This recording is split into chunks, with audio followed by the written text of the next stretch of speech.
Riders on the storm. Bom dia, boa tarde, boa noite, boa madrugada, qualquer hora é hora de estudar. Galera, vamos continuar com literatura. Hoje nós vamos falar sobre a terceira fase do modernismo, que também é conhecida como a geração de 45, que também é conhecida como literatura contemporânea. Ou seja, se aparecer para vocês em algum momento estes dois nomes, pode ter certeza, você estará literalmente voltado à terceira fase do modernismo, ou terceira geração, há quem chame de terceira fase, terceira geração, certo? Eu coloco como fase, entendido?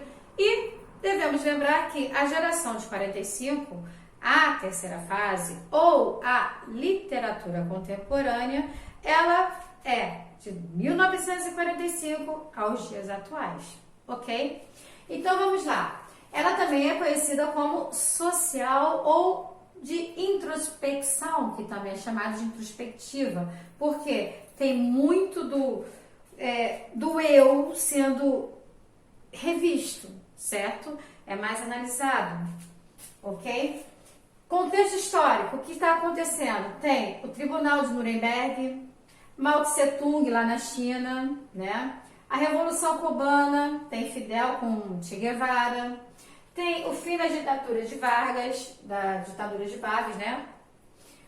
A legalidade dos partidos políticos, agora já tem partidos políticos, como temos hoje, né? Continuam trocando. Naquela época eram poucos, agora tem muitos, né? Ditadura militar que aconteceu de 1964 até 1985, 1964 até 1985, ok? Então, este é o contexto histórico. Como eu sempre falo, a história resvala na literatura, inevitável, ok? Características. Na literatura, vamos lá, características com relação à literatura. A literatura que é vista como instrumento, seja ele social ou crítica, tá? Ele vai trabalhar com tudo isso, vai ter muita crítica, vai estar voltado ao social, tá? Então, está bem aqui. Regionalismo universal. Quando você pensa no regionalismo universal, quando penso em jornalismo, vou direto para Guimarães Rosa, certo? Mas ele aqui vai estar muito presente, Guimarães. Problemáticas sociais. Quando eu penso dessas problemáticas sociais, eu penso em João Cabral de Melo Neto. Vocês verão que as emoções aqui, esquece. Aquelas emoções que tinham lá na segunda fase, que eu lírico estava presente, esquece. Olha, João Cabral de Melo Neto, corta, tá? A busca da verossimilhança acontece em todos eles, tá? Em todos os momentos. Tendência intimista, tem. Deixa eu ver, João Cabral, coloquei? Não, João Cabral não tem, tá vendo? Não tem a tendência intimista, para você ver como ele é diferente, tá? E sondagem psicológica, isso tem, principalmente na Clarice Lispector, tem bastante, ok? Então, veja, vou mostrar a vocês alguns. Vamos passear um pouquinho. Vou começar com João Cabral de Melo Neto. Olha, se eu disser para vocês que é uma leitura fácil, não é. Eu tenho alguns livros do João Cabral, estudei, claro, gosto muito. Mas, olha só, ele tem uma linguagem, não estou dizendo que ele é, ok? Até porque o modernismo ele tem a quebra, lá na primeira fase, a quebra de tudo aquilo que tinha para trás, principalmente das vanguardas, lembra? E ele, lá na primeira fase, vamos lembrar aqui rapidamente, quando você pensa em modernismo, primeira fase, você lembra logo que eu disse que é uma quebra, é contra o parnasianismo, correto? João Cabral de Melo Neto, ele tem uma literatura bem complexa, escrita, correção, uma linguagem de literatura também, uma linguagem bem complexa, mas bem consistente, gosto muito, tá? E, assim, está com vontade agora de ver um bom texto com bastante problemática social, é João Cabral de Melo Neto. Quer ler um texto que você não tem emoções? Eu li o Está Fora, é João Cabral de Melo Neto.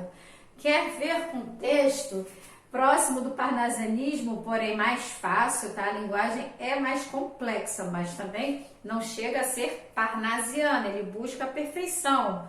É João Cabral de Melo Neto. O que mais que eu posso falar de João? Tanto que eu coloquei aqui, engenheiro das palavras. Por quê? Porque ele volta àquelas palavras bem elevadas, certo? Vamos dizer assim, parnasiano voltando, tá? Em proporções, não é que vai chegar, que chegou o parnasianismo. Não, o parnasianismo não chegou. Ele vem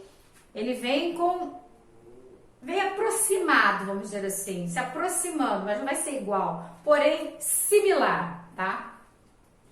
Ele fala muito do Nordeste lá de Pernambuco e também da Espanha. Ele fala quando ele apresenta, João Cabral de Melo Neto, no Nordeste, ele apresenta o Brasil enquanto país subdesenvolvido, né? O atual em desenvolvimento, tá? Naquela época, o subdesenvolvido. E ele faz muita comparação nos seus textos com a Espanha, correto?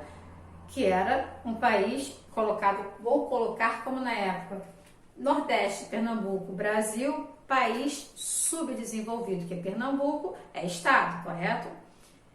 E quando eu penso em Espanha, pensa-se que em país desenvolvido. Aí, racional, a razão aqui está à flor da pele, esquece a emoção. Até coloquei em algum lugar que nada de emoção para ele. Ele aqui volta com aquilo que é objetivo, tem que ser conciso, nada subjetivo, esqueça a subjetividade. Aqui é aquilo bem claro, bem direto. Fazer literário, quando eu coloquei o fazer literário, eu quis dizer que ele é aquele, escrevi, tá vendo? Elimina o sentimentalismo, emoções, você esquece aquilo. Esse fazer literário, porque ele volta com a métrica, ele volta com o ritmo, ele volta com a rima, ele volta com a formalidade. E isso tem onde? Lá no parnasianismo. Então, tem muita gente que ao fazer a leitura confunde. Confunde por quê? Porque ele tem, de certa forma, o parnasianismo dentro dos seus textos, certo? O que mais é conhecido dele é Morte e Vida Severina, extremamente conhecido e muito falado, certo? Ferreira Goulart, ele tem um engajamento documental. O que é isso? Porque ele também trabalha muito com a parte social. Motivo? Vamos lá, Ferreira Goulart, ele já foi preso, assim, foi preso com Caetano Veloso, com Gilberto Gil, foi preso com Paulo Francis, será que tem mais alguém? Graciliano Ramos também foi preso nessa época, tá? Então, vamos lá. Aqui eu tenho a infância e a história dele. Ele vem apresentando tempo e experiência. Ele, por ter essa densidade, esse tempo dele, essa forma política de trabalhar, de escrever, de viver, ele passa tudo isso em seus textos. A consciência e a morte sempre também estão presentes. Tem aqui um texto do Ferreira Goulart, não é muito longo não. Aqui, vamos lá, coloca aqui, coisa da terra. Veja só, todas as coisas de que falo estão na cidade, entre o céu e a terra.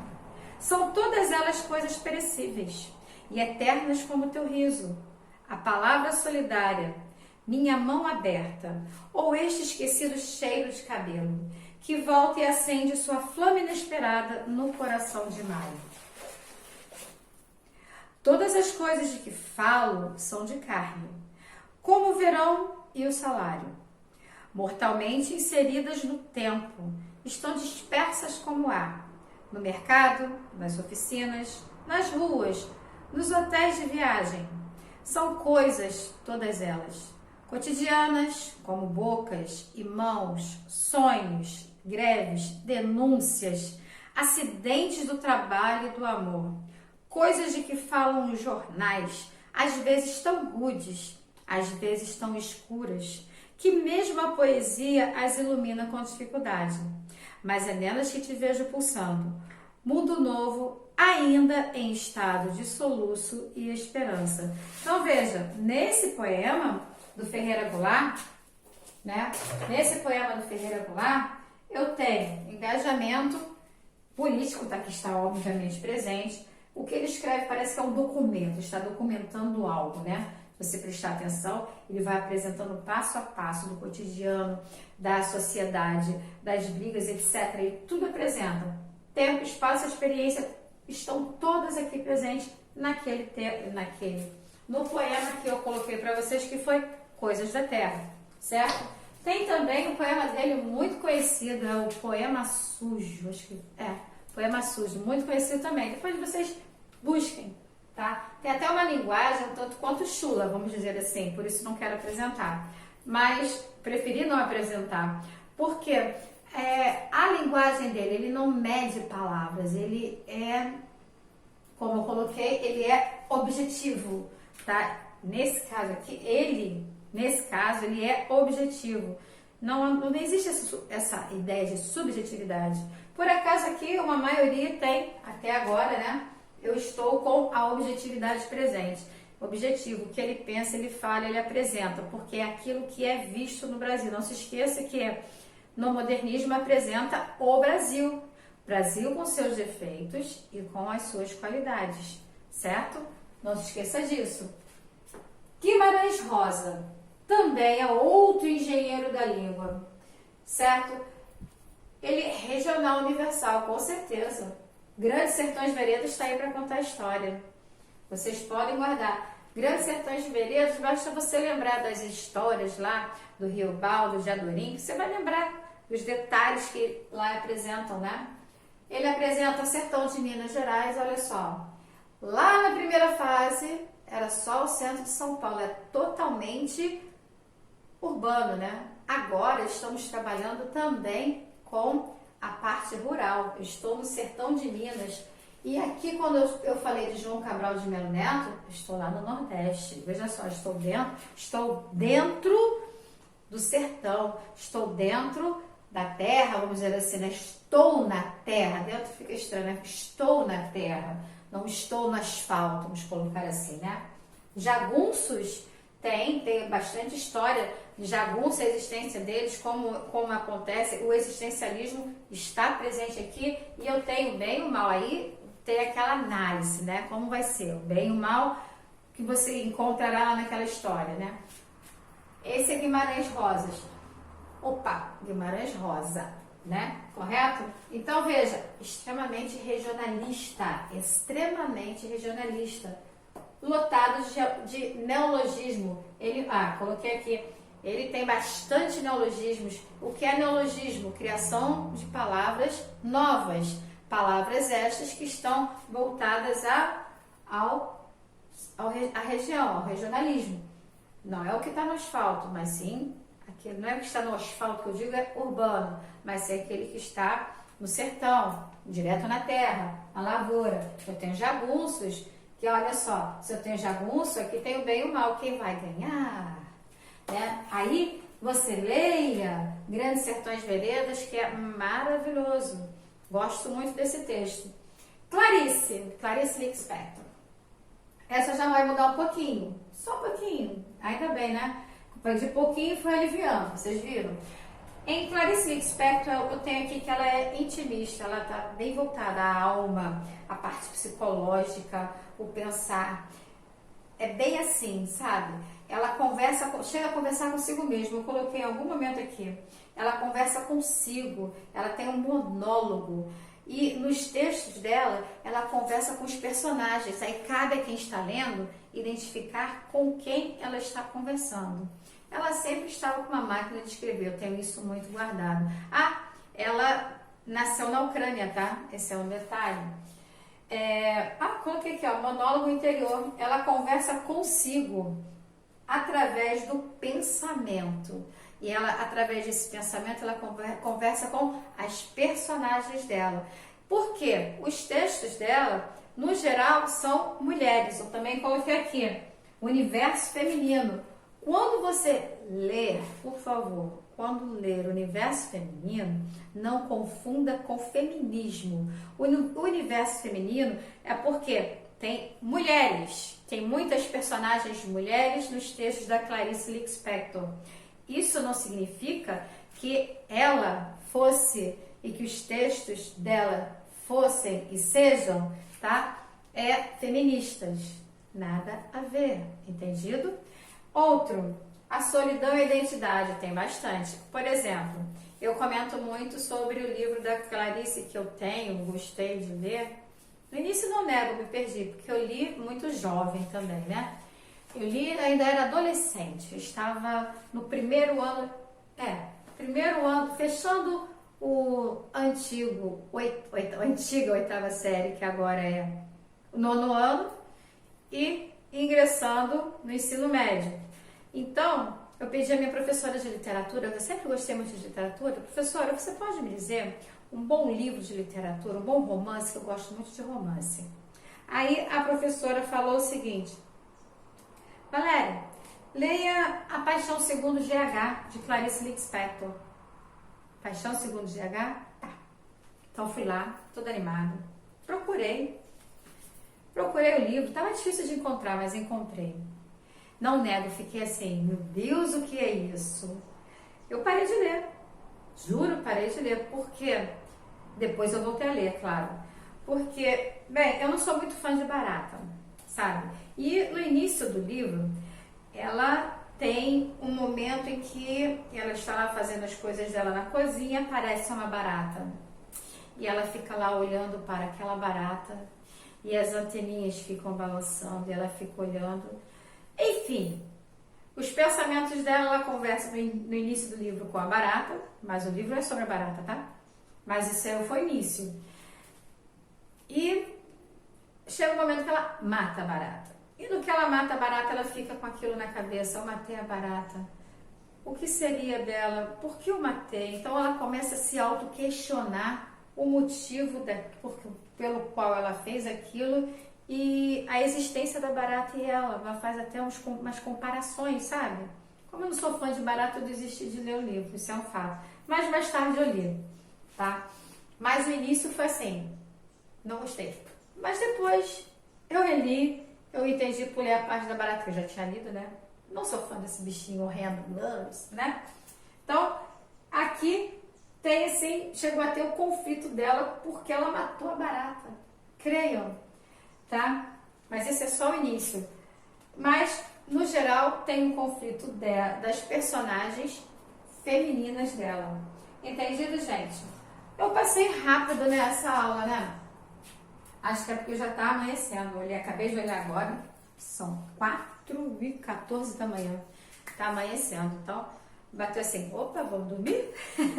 Certo, galera? Eu espero que vocês tenham gostado da aula. Eu tentei fazer o melhor da terceira fase, eu gosto mais da segunda, é fato. É claro que a primeira tem a inovação, mas a segunda tem muito requinte, né? A terceira, quando eu penso no João Cabral de Melo Neto com essa objetividade, é interessante, eu gosto, eu tenho os livros dele. Alguns só alguns, sabe? Ferreira Goulart, você vai pensar literalmente na política. Aí você pensa em Guimarães, você vai estar literalmente envolvido com neologismos, com as palavras criadas no sertão. E a Clarice, você vem aqui trabalhando novamente com a parte do intimismo. Certo, gente? Guardem, o universo feminino não é sinônimo de feminismo. O universo feminino é porque ela tem muitas personagens femininas. Certo, galera? Espero que vocês tenham gostado da aula. Até a próxima!